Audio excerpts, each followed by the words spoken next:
What's up, race fans? Thank you for joining us for our fantasy preview show for the longest name in IndyCar racing, the Bommarito Auto Group 500 at the Worldwide Technology. Ooh, got feedback Worldwide there. Technology Raceway. Yeah, Worldwide Technology WWT. Raceway, St. Louis GP in Madison, Illinois. So Yeah, the we've had artist to. formerly known as Gateway. Yes, we're I'm calling just it calling it Gateway. Gateway. Yeah, we're calling we've made a Till I group die. decision. We're calling it Gateway, and we'll just have to live with it.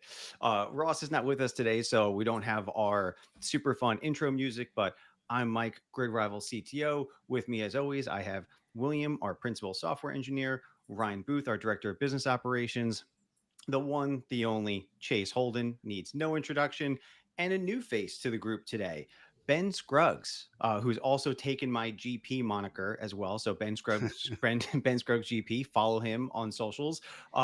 Ben is our IndyCar writer for all of our IndyCar content on the GridRival.com website. If you don't check that out, you should check that out. We give shout outs to Ben for some of the content he writes. His Epoxygate article, probably top two Epoxygate articles that have been published. But anyway, we are here to talk about the upcoming race. And Ryan, mind if I bump it over to you real quick so we can get into a little bit of recap and a little bit of what we're looking forward to in our driver rankings for this one. Yeah, well, Detroit was a lot of fun. This will be a completely different race over at the Oval at Gateway in Madison, Illinois. I refuse to recognize the St. Louis part of the name as an Illinois native. But yeah, we had a lot of fun in Detroit. Pillow did not win. He got run into the back of. We had a couple different crashes, a fair amount of DNFs, and even looking back at the Madison data from last year, a lot of DNFs there too. So a lot of interesting data to go off of. I think we can kind of dive right into this unless someone had additional Detroit thoughts. Glad to see Rosenquist. Okay, that was a scary moment that we had. Can't feel my legs. Yeah, that was it was not great. Not cool. He said they're there. Yeah. He said he found them. He was complaining about his leg.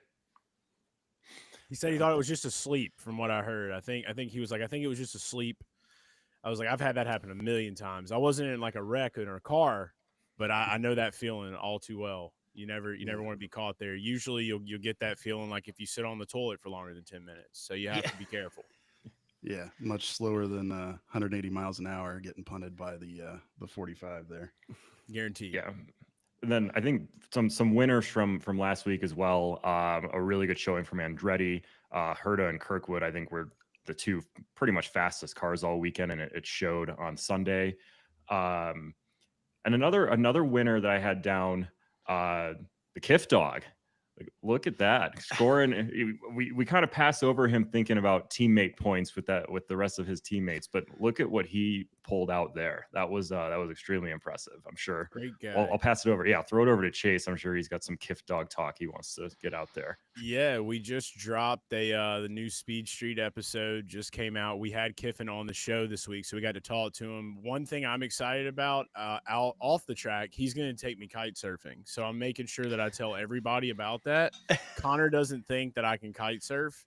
And so I'm going to prove the world wrong. Me and Kiff Dog going down the Cayman Islands, going to go kite surf with him. But I've kind of had this mindset with him the whole season. Like it seemed like in the beginning of the year, like just kind of watching his runs, we already knew he had great equipment.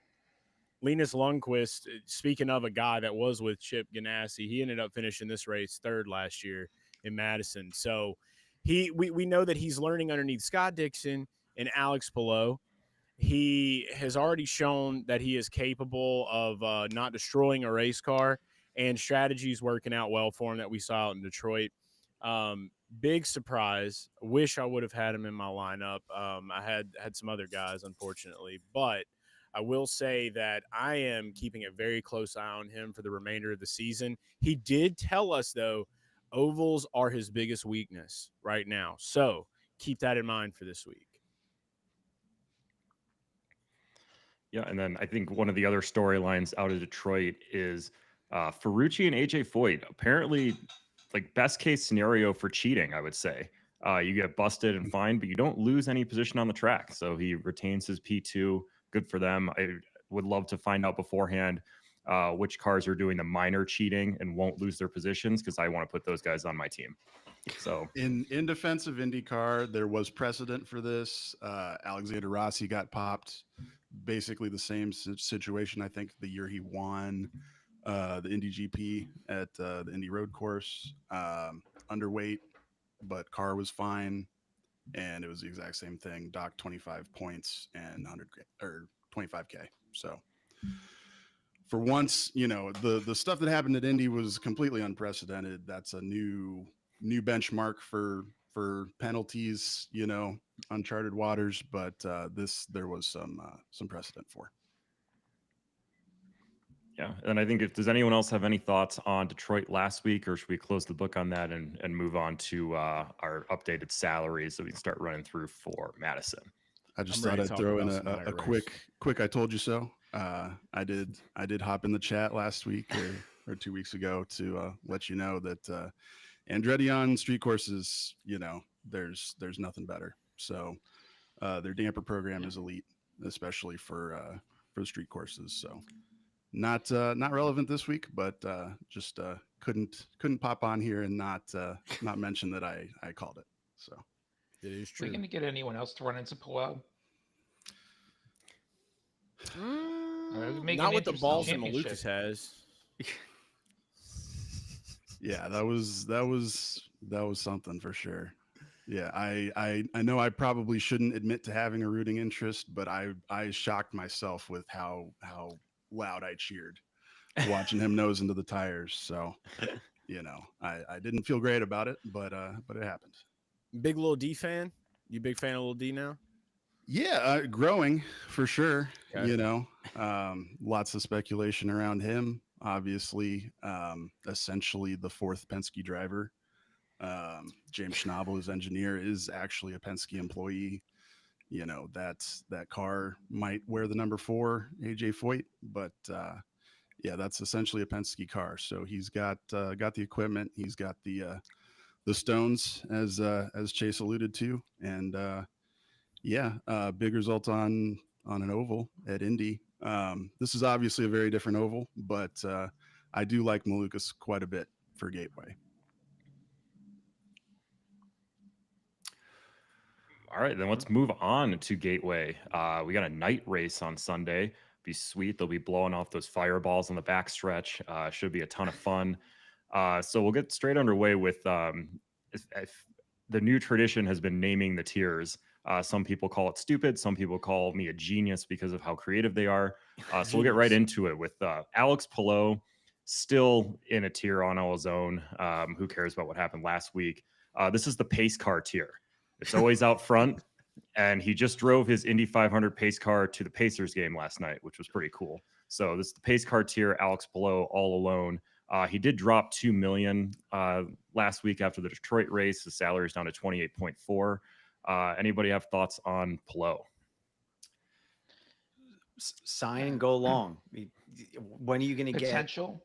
Look ahead, William. Yeah, potential volatility just because oval makes more possibility of a crash or getting hosed by pit strategy and a yellow flag at the wrong time.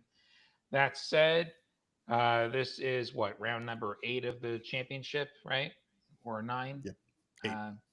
Round 8. So if you skip Palou this week, you still have to have him out one more race this year. There's 17 races in total. 8 races left after this one. So with the cool down rule, you'd have to have him out. So I'd still say lock him up. There's still the possibility that things go sideways just because the volatility of oval racing. If you sign him up for 5 races, you've got 3 ovals. You've got this one, and then you've got the Iowa doubleheader, which we count as 2 races. Keep that in mind. So, a little bit more risk, but still the fastest car. Yeah, and Palou has been a popular choice on the app for obvious reasons. And when you get a sale like this is when you jump and go along. And but just a reminder, Pelot wins Gateway. He's not going up 2 million. It's going to take him a couple of races, even winning every single race to make up the loss of the 2 million. So that DNF hurt him in the value category. So please don't put in support tickets asking why he didn't go back up 2 million immediately. It'll take some races. You heard it here first. Yeah, hard to believe 30 million is a bargain. But yeah, you might be right there. Obviously, last 6 times we've run this race at Gateway, it's been either Scott Dixon or Joseph Newgarden. So Scott, weird struggles. You can call it the Indy curse with Scott. But yeah, it's no secret that the Ganassi cars have been hot on ovals. So particularly Gateway. So I think that favors Polo for sure. Yeah, and some trickle down to obviously Kiff Dog. Definitely a good budget pick. There you Yeah, go. I think you did a nice high floor too with Pelot. Obviously, anything can happen. There are incidents on ovals, but I think if Pelot is going to be less likely to try and squeeze through a gap that might not be there because the last thing he wants is a DNF. So he might be less likely to win than this price would indicate. But barring maybe a mechanical failure, I think he's pretty safe for.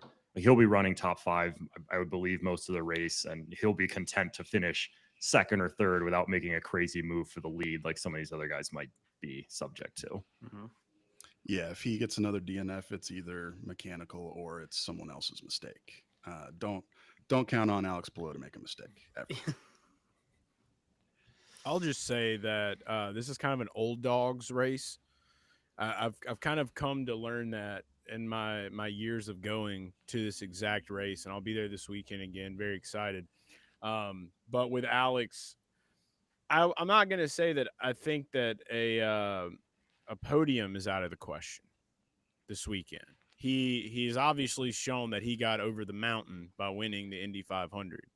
And I feel like once you get a win like that, when you've been struggling on ovals for so long, it maybe unlocks some kind of metaphysical doors in the mind. And that is what I am seeing, to where maybe he's kind of gotten over that invisible mountain. Mm-hmm. And now he'll be able to charge. So I'm just going to go ahead and say I think Pelot can finish third this weekend. And that's where my brain is going to keep it at. That's a high floor indeed. I would say that is a fair assessment. Any other thoughts on Pelot, or should I move on to tier number 2? Let's do tier number 2. This is the meat of it. All right, tier number 2 is Will Power, Scott Dixon, Pato, and Kirkwood, all between 22 and 24.9. This is the fool's gold ? Tier. All high price drivers. None of them actually did very well here last year, with 3 DNFs: Power, Pato, and Kirkwood, and Dixon finished 11th. So if I would have told you all 4 of these guys finished outside of the top 10, I think that'd be a little surprising. But yeah, let's hear it for this tier. Any standouts? Anyone you're trying to avoid? Go ahead.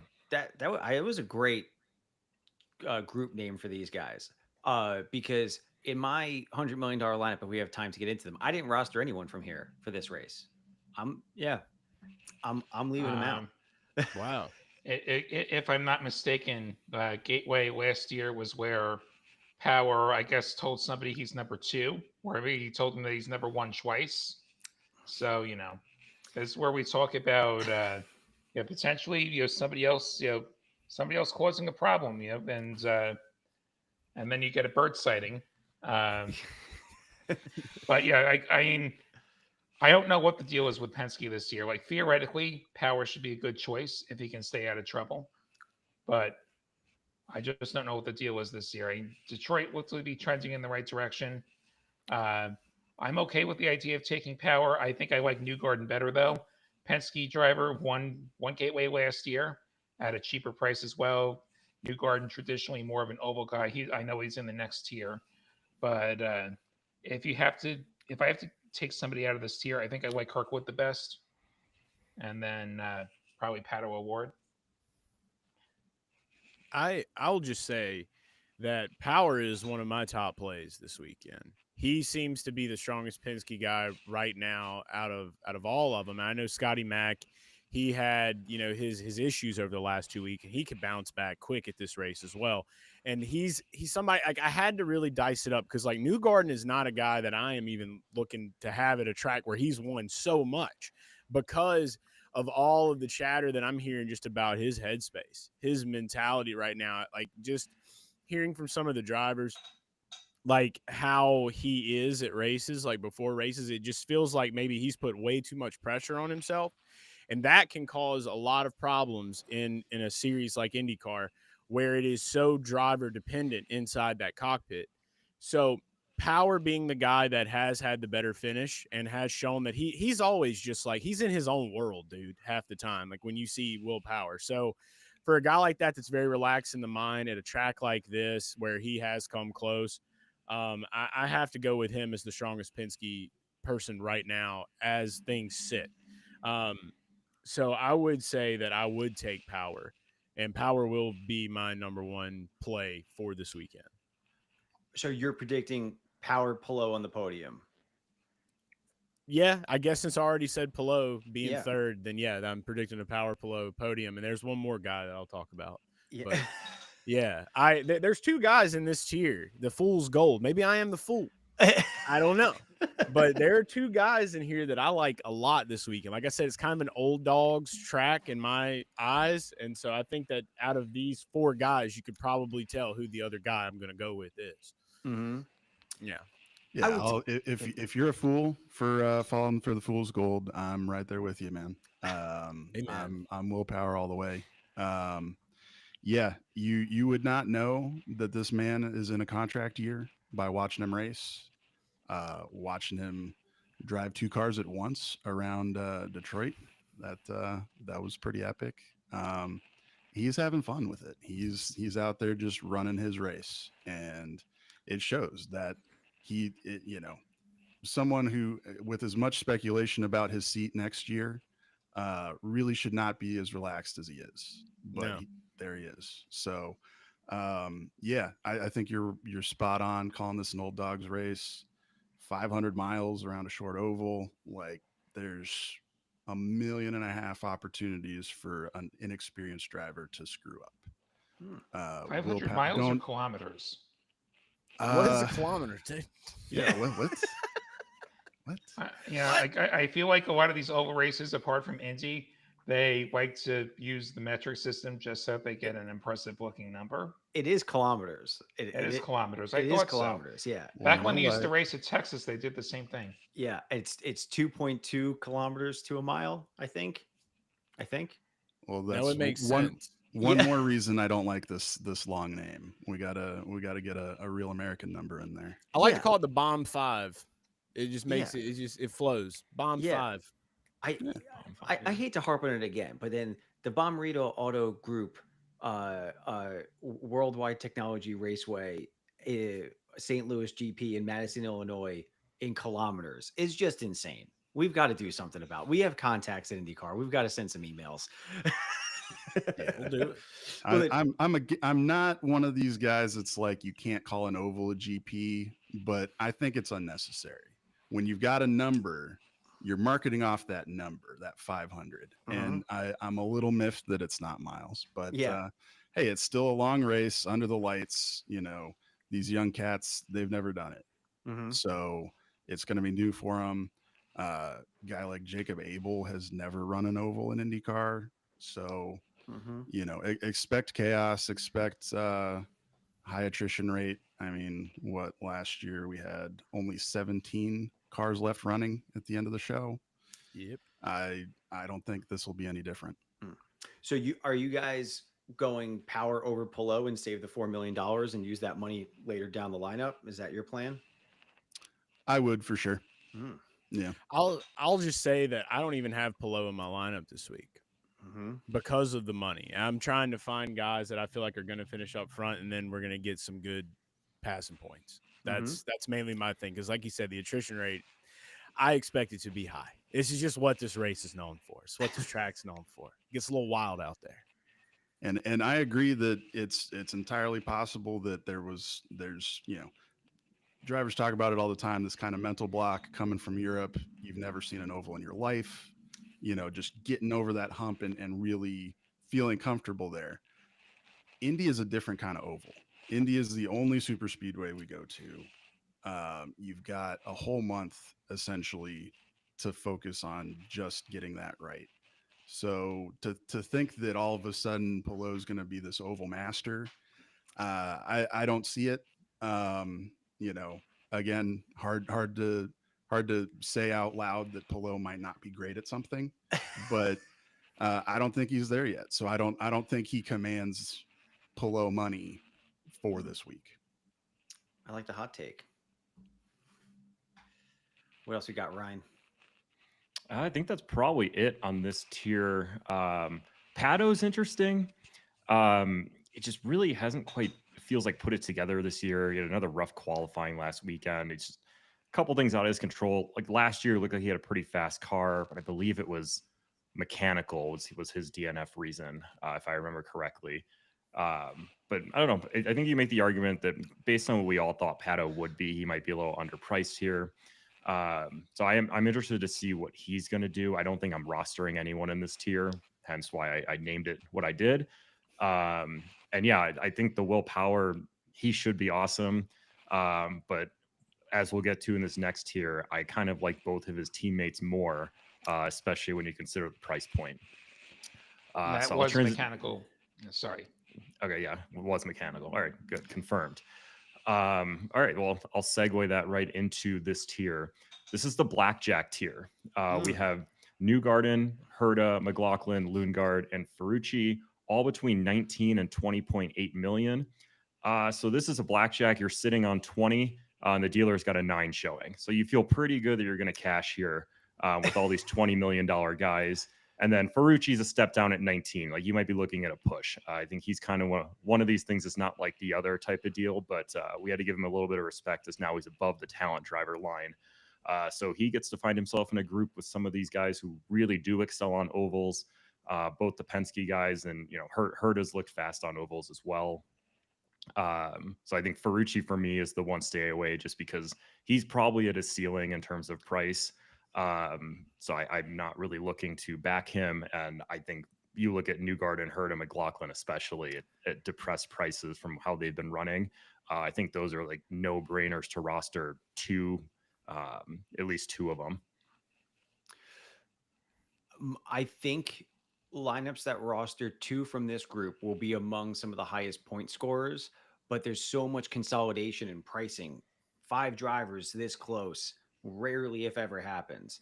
Now, with the schedule coming up, my prediction is we see a little bit of disbursement again because DNFs are going to bring heavy $2 million dips. Someone from this group is DNFing, in my opinion, right? So again, Ryan, I think you're nailing it on these analogies because I think there is a bust here with someone. Someone's dropping 2 million.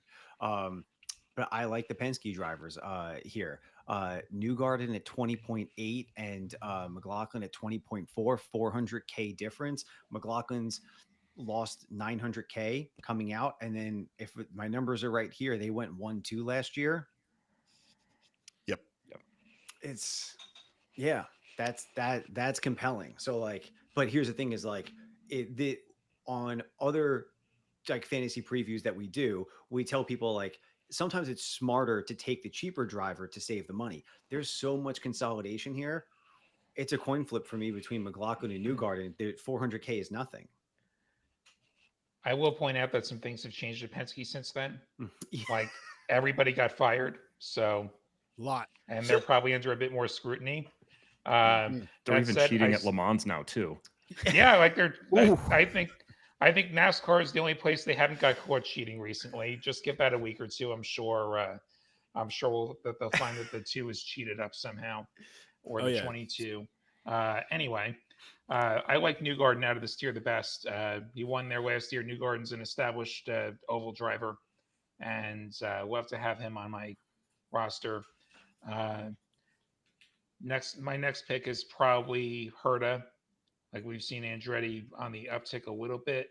Um, then beyond that, Ferrucci, I think, is a flyer. I think this is another, like, if Ferrucci's going to have another good result, it's probably here at Gateway.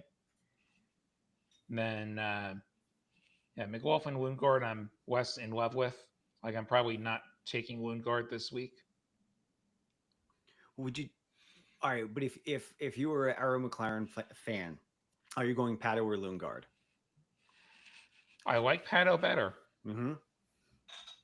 Like, if I have to take a McLaren driver, yeah, definitely in value order.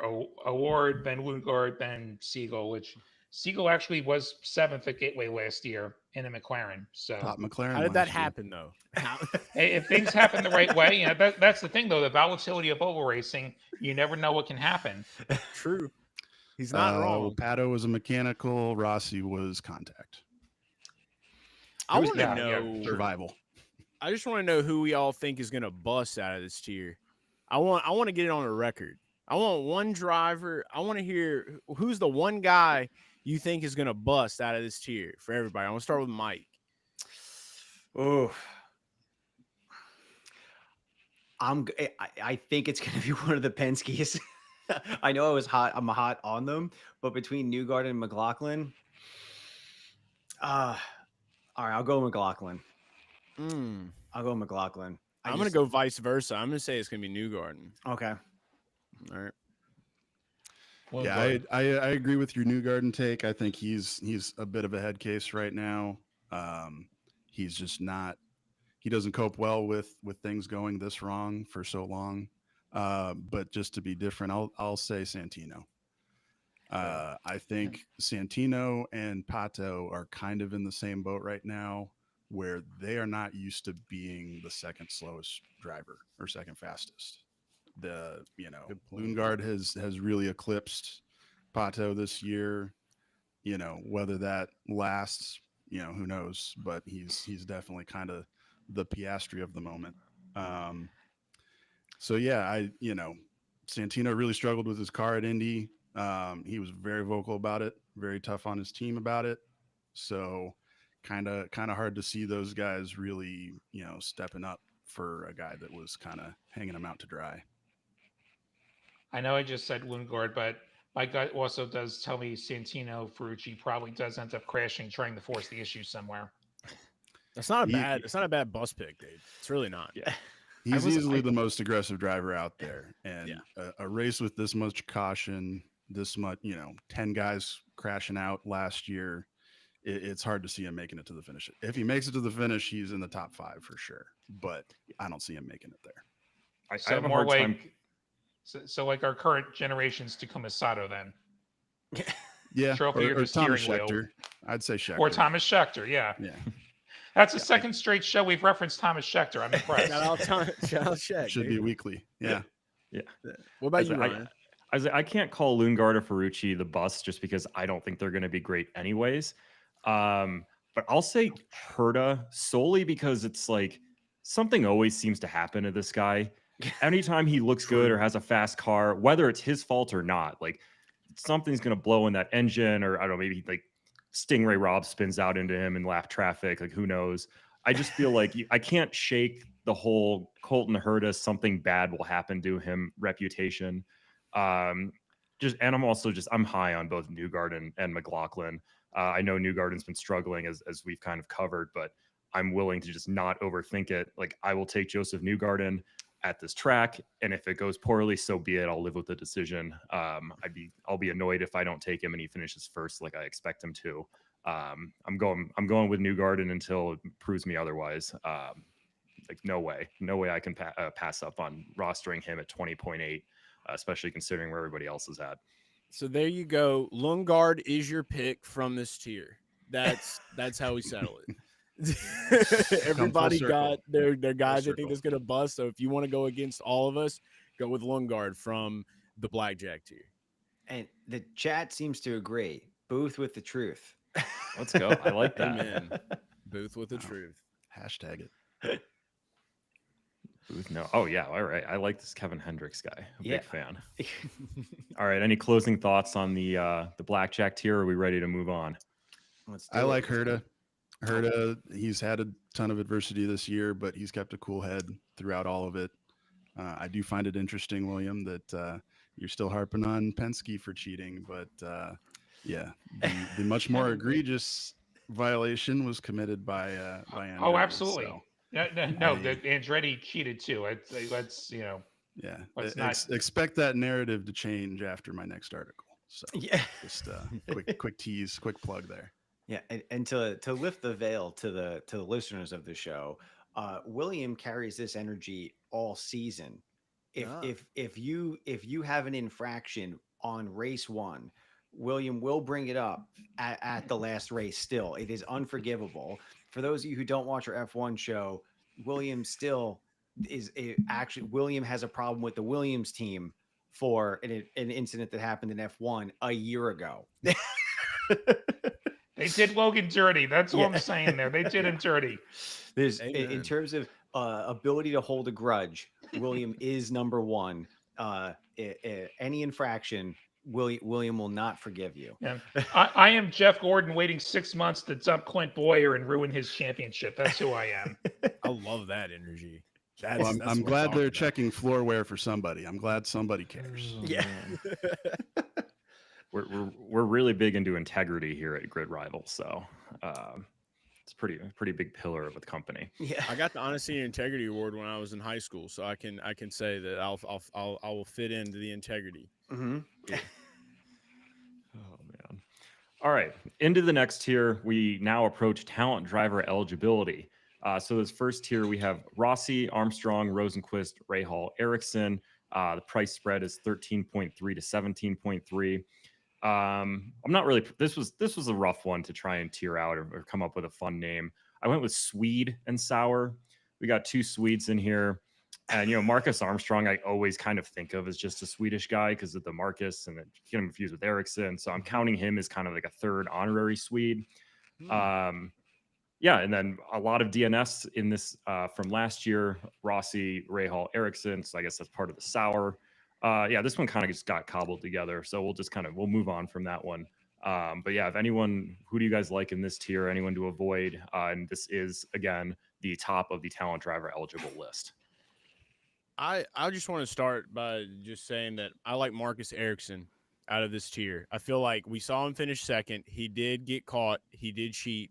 However, you can't deny that he's found this weird like little strength for some ovals. So if I'm going with anybody with Andretti, it's going to be him because that is cheap. That's big dog cheap for an Andretti driver, for one. And for two, I feel like maybe he's got a little something he needs to prove because he has not shown the best results, and it's got to turn around at some point. So if I'm going to go with a talent guy this week, there's a lot in this next tier that I feel like could be talent guys too. Maybe you don't want to make him a talent guy, but I think Ericsson could surprise some people this weekend. Agreed. Ericsson's probably the diamonds in the rough here. Like he has had a number of good oval results. One Indy, should have won Indy another year. Had a strong finish this year before the penalty. Yeah, like Ericsson's probably the best choice here. Then probably Meyer Shank driver after that. Probably Rosenquist. Rahal Wetterman, I'm just not excited about at all as a team. And at Carpenter Racing as a whole, I'm not sure. Like it's like they show flashes of speed this year, but it hasn't always come together on race day. And yeah, so Rossi might be a bit pricey right now. So yeah, Ericsson and then Rosenquist, and then I'm actually looking further down the order. I'm gonna go directly against that. I really like Rossi here. ECR probably more than any other team is very oval focused. Very near and dear to Ed Carpenter's heart.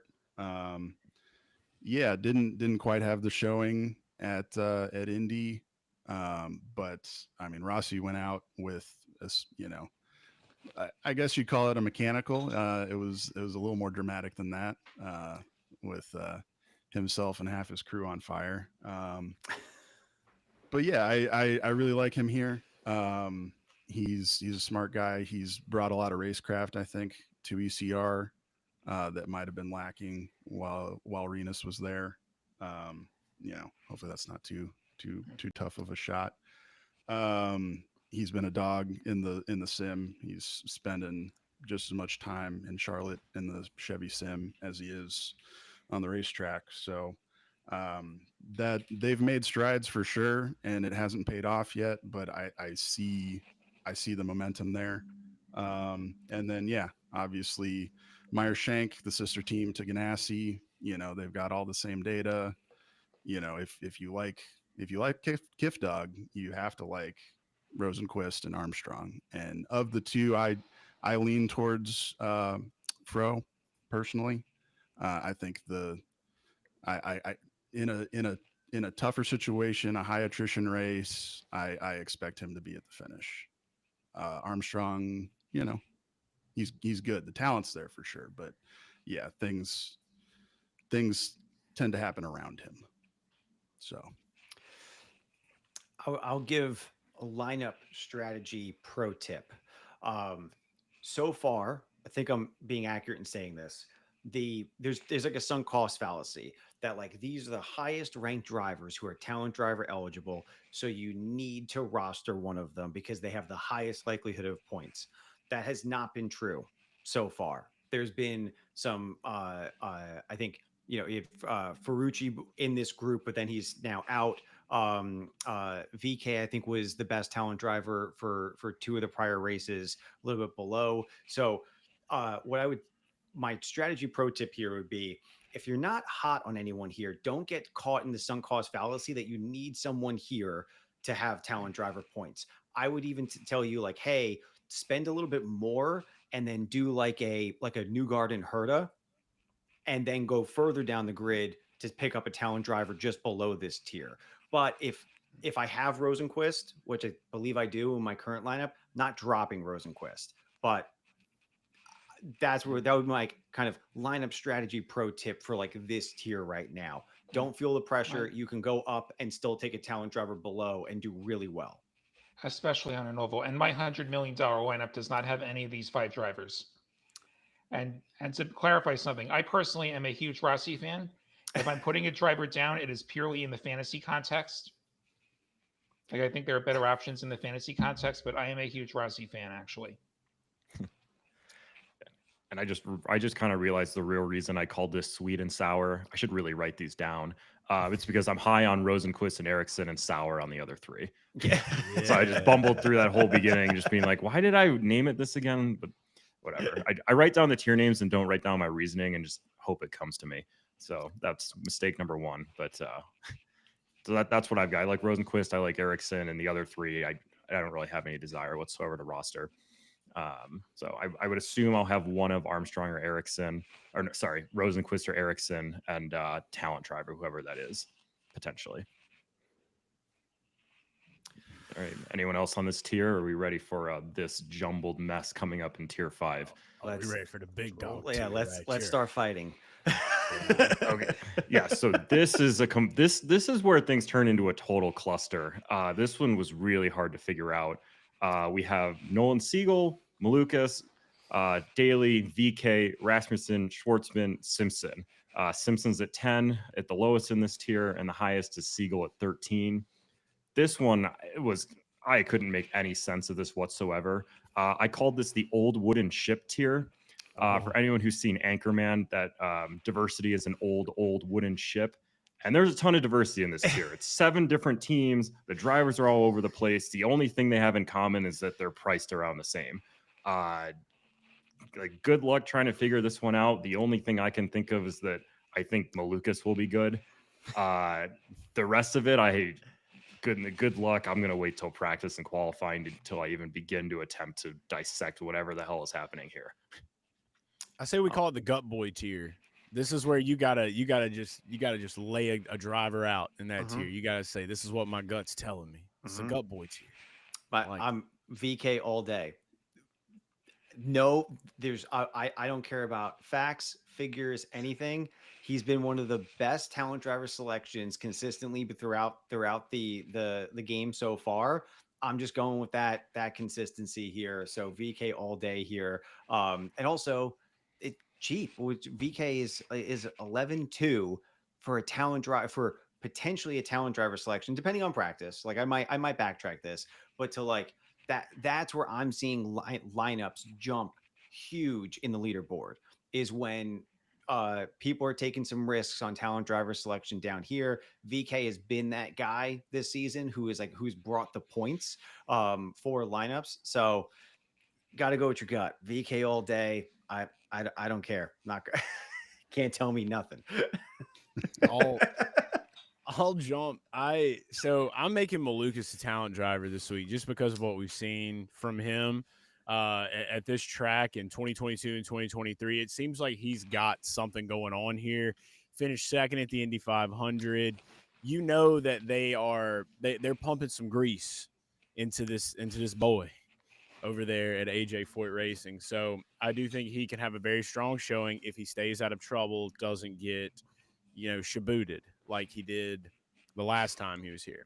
Um, I Other than that, I've got 3 drivers in this tier if I line up this week. So I get I'm it. getting real gut strong, gut heavy with it. Obviously, Connor Daly is going to be one of those guys. We talk about another Thomas Schechter reference, the third now, 2 on the same show. He made that comment when he won at Milwaukee last year. Anytime we get to these ovals, like I'm all in on Connor because I know for one he's got the expertise. This is what he loves. This is like where a lot of his focus goes, and being able to bring that mindset to Juncos Hollander, I think has shown itself, especially like we all know when he goes to Indy 500, he's going to perform. And so I think that can carry over to these ovals. So I do like Connor. I do like Malukas. And to go to the ECR camp, I was waiting about this one. I don't know why, but I really like Rasmussen. I like this kid. I feel like this kid, he knows he's young. He knows he's got something to prove, and he's not afraid to throw bows with the car.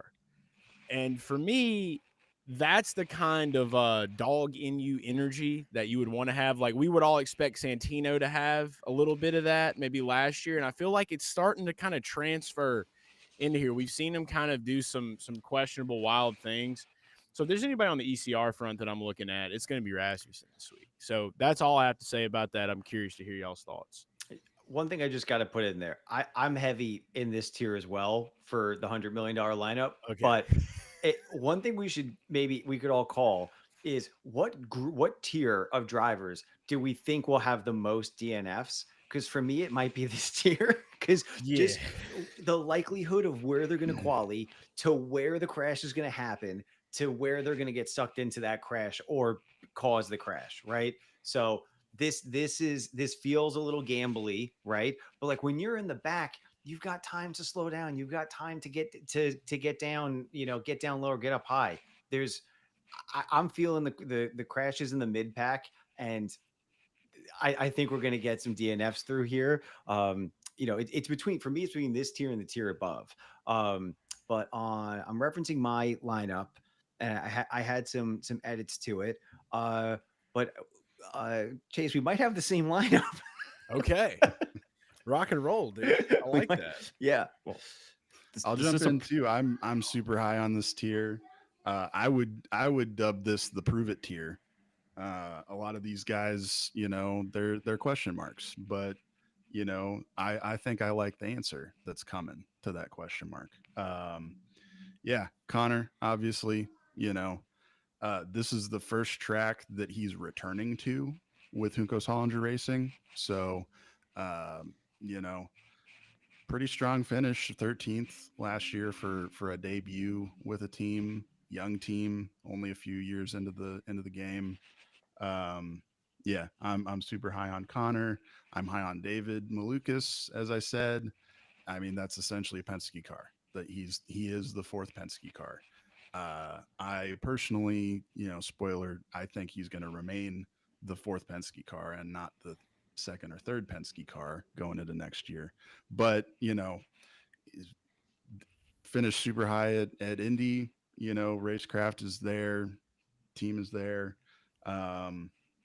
Yeah, I expect Siegel to crash. I expect VK to crash, honestly. Um, the prodigal son has returned. Michael Cannon is back at Coin Racing. I think that's gonna bear some pretty tasty fruit eventually, but it's early. It's too early for that. Schwartzman will crash. Rasmussen will crash. Simpson will get crashed through no fault of his own. That hurts. And I love the Kiff Dog too. That was a great episode. I can't wait to see the footage of you guys in the Grand Cayman Islands Yeah. doing the kite surfing. But yeah, it hurts me to say it, but yeah. So Ben, you agree this is the DNF field? This only one. I think from the list you gave, I think only one's making it out alive. Well, putting it a no, little dramatically.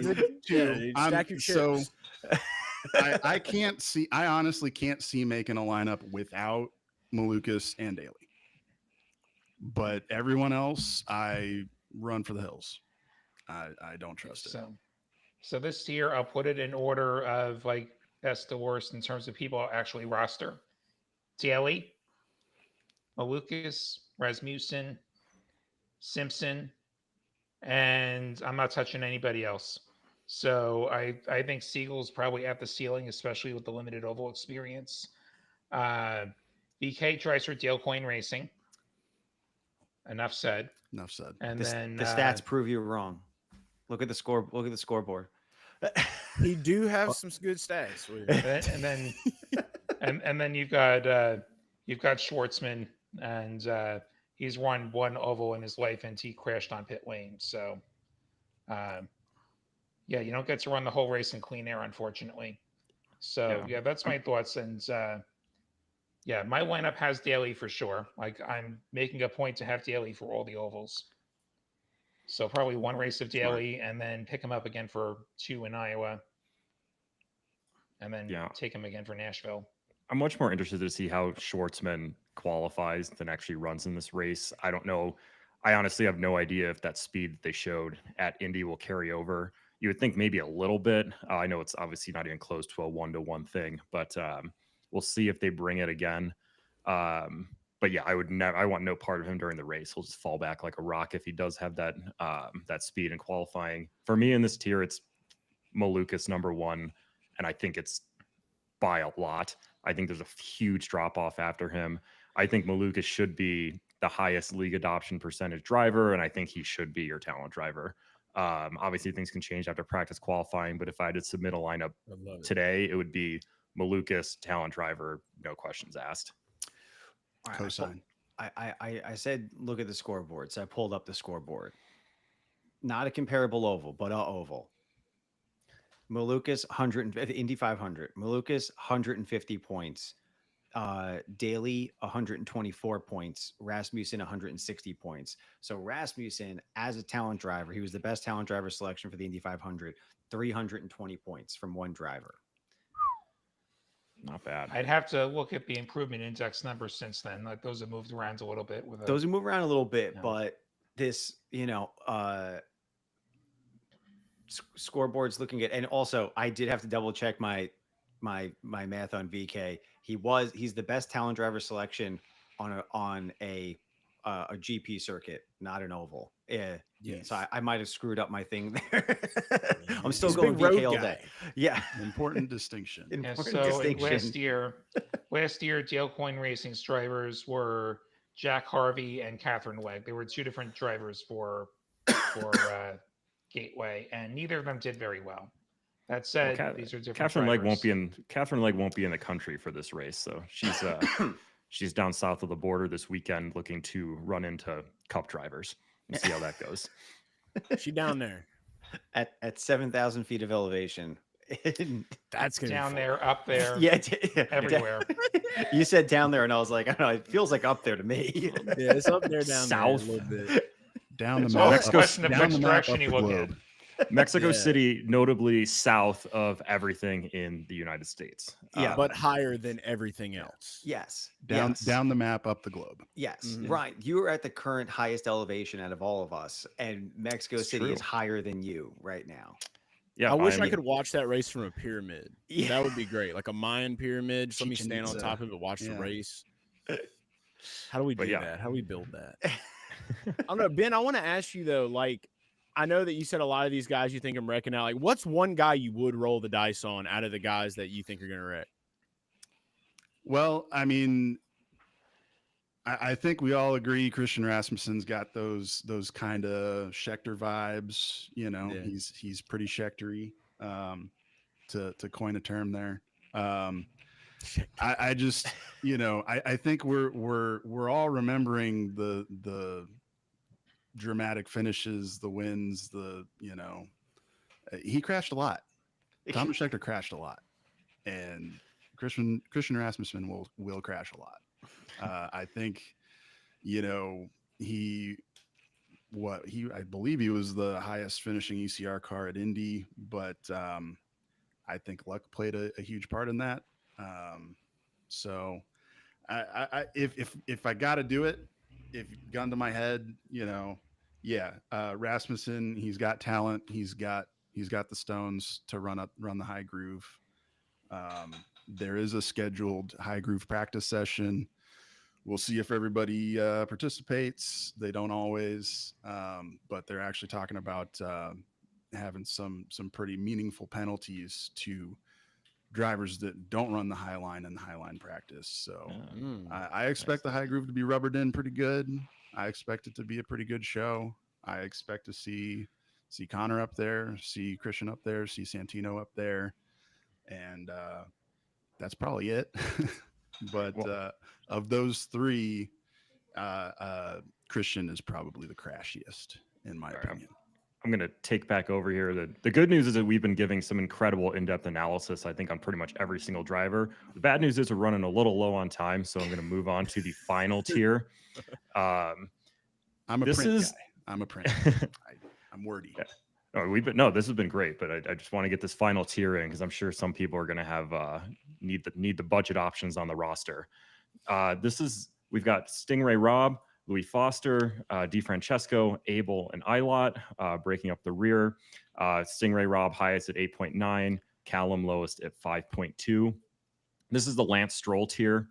Lance Stroll is returning. The Canadian GP is this weekend. The Canadian Grand Prix is in the news for F1 deciding it was a good idea to run that on the same day as Indy 500 next season, which is why I'm kind of upset. So there's going to be I'm just going to crap on this tier. If you want to watch a race with no passing, tune into F1. Similarly, these cars won't be passing anyone. So that was kind of had to get the angst out a little bit. Horrible decision. I think we can all agree. If there's anyone that you like down here in the Lance Stroll tier. Callum Ilott might be his sneaky chance to gain some points here and gain some value here if he can survive. He's got a little bit more experience among these back markers on ovals since he's been around a little bit. He is in my $100 million lineup because that's the only way it fits. But yeah, Ilott I think is playable. I don't think anybody else in this tier is playable. I want to know your $100 million lineup now that you rostered the Caleb Ilott. I'll run it through real quick. Yeah. Pelot, Kirkwood, Newgarden, Daily Talent Driver, Rasmussen, Ilott. And that's 99.4 million. Dang. That's an interesting lineup. Yeah. Yeah. That's a word for it, for sure. I don't hate it. I'm not really looking at anyone down here. I think Stingray Rob did have a 9th place finish last season. I think he might be a little too expensive for where he's sitting right now. DeFrancesco is interesting. He ran decent at Indy. But again, I don't know if you can trust him, and he's 8.4. Also, speaking of the Lance Stroll tier, he's Canadian. I think agreeing with William, there's got to be some upside. Like maybe pretty much shows a sliver of what the speed that they showed at Indy, and at 5.2, it might just be worth taking a flyer. Ilott's going to gain even if he's just last car running with the amount of attrition we're probably going to have on an oval. Yep. Well, if if indeed this race is in kilometers, maybe the Canadian has an edge here. I don't know. That Think is a good metric. point. That's what the sign says when you drive into Canada. Think metric. Yeah. It's for me, it's a coin flip between Stingray Rob and Jacob Abel. All right. And that's very strange to hear with the Abel one. Like with Stingray Rob, it's pretty simple. He's teammates with Connor. They can share information. Connor knows a lot about ovals. That's the way I'm looking at it there. With Jacob Abel, he just had one of his best runs that he's ever had in the series this past week. Michael Cannon can be affecting that as well. Jacob Abel seems like maybe he has a little bit of that momentum. Maybe his headspace is a little bit better. We all know that his car may be slower than everyone else's. So if there are wrecks and multiple cautions, that attrition rate will help him, and he's going to want to kind of try to stay out of the mess. So that's why those two guys are the only ones that I would consider. However, I am not playing anybody in this tier. Yeah. Jacob Abel's going to be playing Frogger for the first half of this race. Pretty much. I expect him to qualify in the back, no shade, but got bumped from Indy, handled it like a champ, super class act. But yeah, he's got to kind of hope that all the drama happens in front of him and he's able to skirt around it. So He might be the problem though. Just like he's probably going to be laps down on pace, and that's where you get the trouble sometimes, where you have a lap car get in your way and things happen. Yeah, that's definitely a factor too. How much green flag running do we get? How soon do the leaders run into lap traffic? Because he'll be there. So yeah, for those reasons, I'm not super high on him. Stingray Rob, honestly, if his name was Steven Rob, I don't know. I don't know that he'd get nearly as much play as he does. But yeah, I mean, he's had Connor's data all year, and I don't think he's done a whole lot with it. Just being honest, I think they're not super comparable there. Louis Foster, I like Louis Foster. It's not his fault. His car fell apart last week. It happens. He seemed uninjured, unfazed. He was he? Yeah, he was last year's Indy Next champ. So he's got the skills. If I'm running anybody in this tier, it's him. Mustache champion. Louis Oh, yeah. Foster. Oh yeah.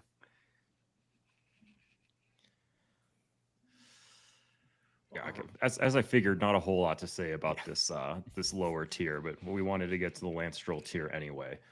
That's why we got all the talking done with all the other tiers. That's why we took so much time. That's where the We conversation knew this one was going to be short. Yeah. It was a lot to sort through, and I think too, especially when you have a time constraint on the show, most races, every time you say the race name, it takes 1 second. With this race, it takes like 30 seconds to get through it. So like by saying it a few times, like that was almost 5 minutes of the show, just trying to figure out what this damn thing is called. But yeah, I think most importantly, normalize not referring to St. Louis in any capacity for this thing. That we don't need any St. Louis coverage for anything at all, especially for IndyCar. They've named it the St. Louis GP. It's part of the official name. Madison, Illinois is getting no love. Yeah, ridiculous. Well, even Gateway is the Gateway Arch. So, Yeah. You can see it from the top of can't the win. thing. Yeah. They got train tracks in Madison. I've been there. They got some train tracks and a casino, a gas station casino, dude, and a truck stop. It's pretty cool. All right, we got 1 minute left. Anyone have a lineup they're particularly proud about? Let's start with that. We'll try and hit these lineups real quick. Well, Williams was pretty solid. I would swap Newgarden for McLaughlin in that lineup for sure. Who was the bottom? Did you have Ilott? I had Ilott. That's the only one that fits at that point. Yeah. Okay. And McLaughlin. So you're only saving what, 400 grand, right? Yeah. Yeah. There's If I could got somehow stretch to get Foster, that's 3 million difference. Yeah. I don't know. Maybe I don't like your lineup. Yeah. What's yours? Roll the Ben? dice. Yeah, feel free Just to make roll your the own. dice. Yeah. Math is math. Let's see. Let's try to. Oh, add wait, this I up. have the- willpower.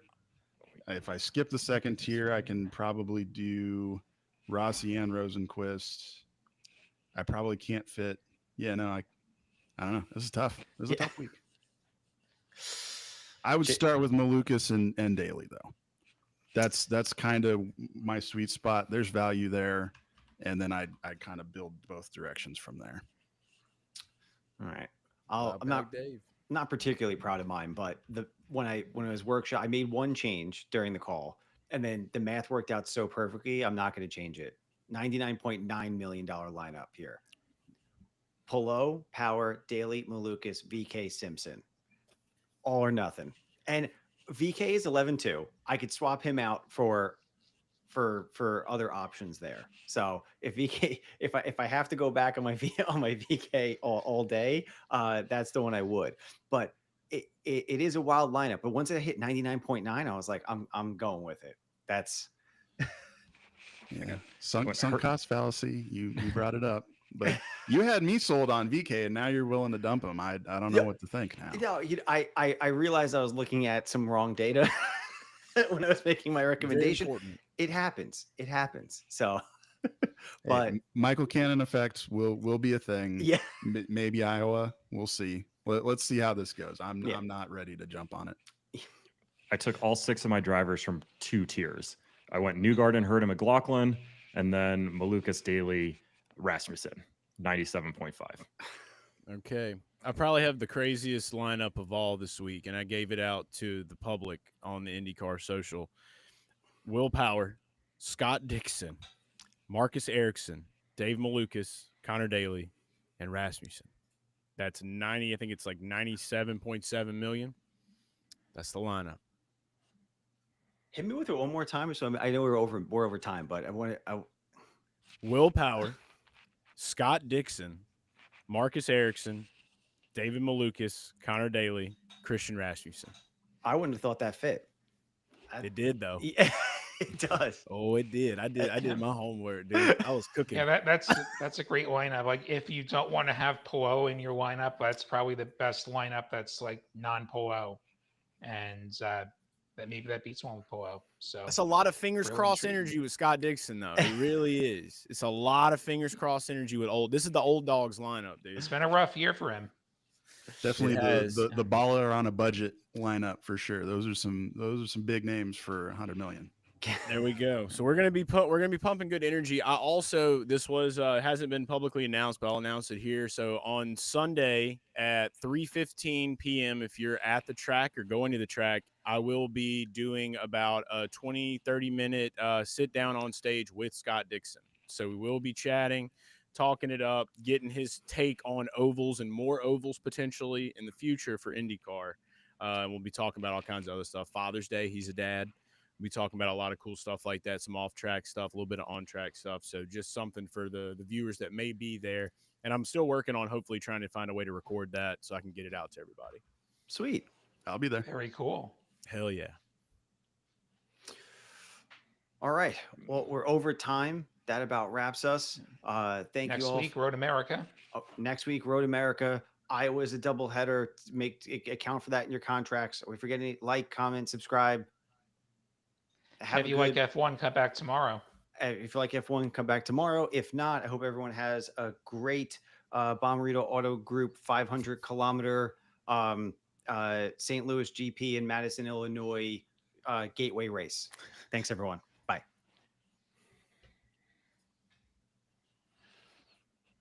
All right. I think we're good. Bommarito, So now St. Louis, Madison. Yeah. 5.